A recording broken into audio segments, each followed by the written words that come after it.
All right, welcome. As your mentor, I'm here to guide you on what is, without a doubt, one of the most important journeys in your clinical career. We're not just going to learn a modality, we're going to live it. We're going to master it so we can use it to create some really profound change.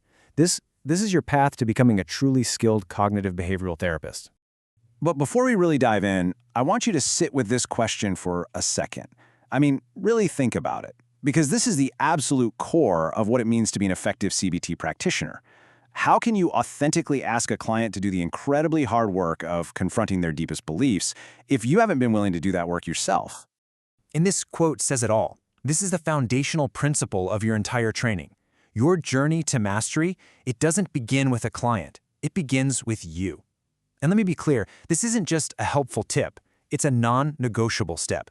It is how you develop genuine competence and, just as importantly, true empathy for what you're going to be asking your clients to do when they're sitting right across from you. Okay, so let's get right into this first most crucial stage. I know it might feel a little backward at first, but trust me on this, the most important work you'll do at the start of this whole journey is on yourself. See, when you actually put yourself in the patient's role, you gain this invaluable insight. You feel the real-world friction of trying to find 10 minutes for a thought record.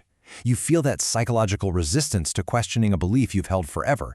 And you also feel that little flicker of hope when a technique actually really works. This is what moves CBT from just being a theory in a textbook into your own lived experience. Now let's talk about a huge hurdle you're going to face. You'll hear this little voice in your head, that's the interfering thought on the left, and it's going to say, I know this stuff, I can just do this in my head. That, my friends, is a trap. That's your mind trying to avoid the real work. The adaptive response on the right, that's your goal. It's recognizing that this isn't about knowing stuff intellectually. It's about deeply, truly understanding the patient's experience. Okay, so you're on board. You're committed to the self-practice. But what exactly should you be doing? Let's talk about how we build your personal and professional toolkits. So here are your essential training exercises. You start simple. Just monitor your moods and try to catch those automatic thoughts that pop up out of nowhere. Then, and this is crucial, you get out a thought record, just a simple worksheet, and you physically write them down. Get them out of your head and onto paper so you can see them clearly. From there, you'll use tools like the cognitive conceptualization diagram to really map out how those thoughts connect back to your core beliefs. Now, this isn't a checklist to just rush through. This is your clinical training ground. After you've really done this inner work, then, and only then, are you ready to transition to your first patient. And this is a huge moment. How you approach it is going to set the stage for your confidence and your competence for years to come.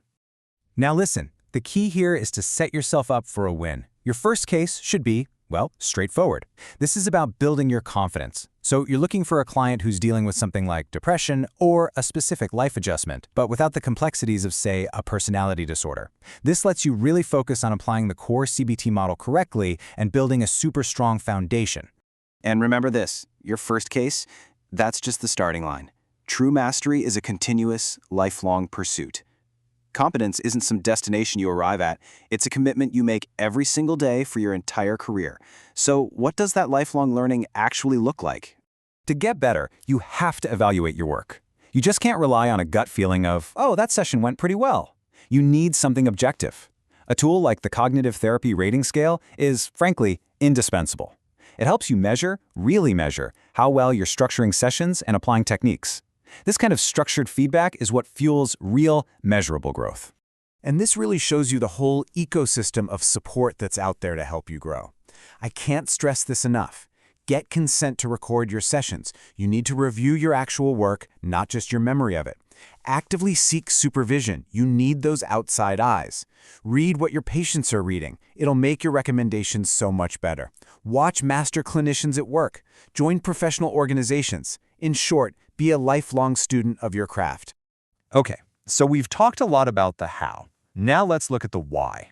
Let's see what this disciplined journey can actually achieve. We're going to look at a case study of a patient named Sally and see how all this theory and practice really comes together to change a life.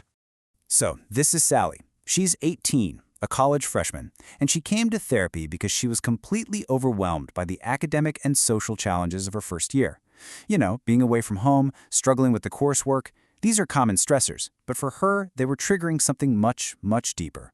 On the surface, her symptoms covered all the bases: sadness, anxiety, pulling away from friends, you name it. But the real target for therapy, the engine driving all of this, was this vulnerability hiding underneath. Her struggles in school were activating this powerful core belief that she was simply incompetent. And that one belief was driving all the other symptoms. So what did the therapist do? They didn't just talk, they acted. They rolled up their sleeves and opened the fundamental CBT toolkit. They taught Sally how to examine her thoughts, design little behavioral experiments to test her fears, used activity scheduling, role-playing, and here's the beautiful part. Notice that these are the exact skills you've been practicing on yourself. This is where all that self-work pays off, right here. And the result? Over a 3-month period, Sally's depression and anxiety gradually went down and down until she was in full remission.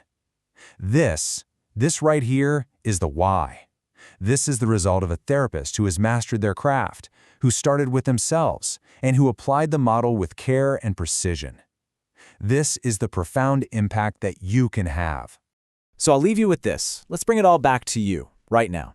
Your journey to becoming a masterful CBT therapist doesn't start next week or when you get your first client. It starts now, with one small step. Will you take just a moment to monitor your own mood? Will you write down just one automatic thought? What is the first concrete step you will take on this path today?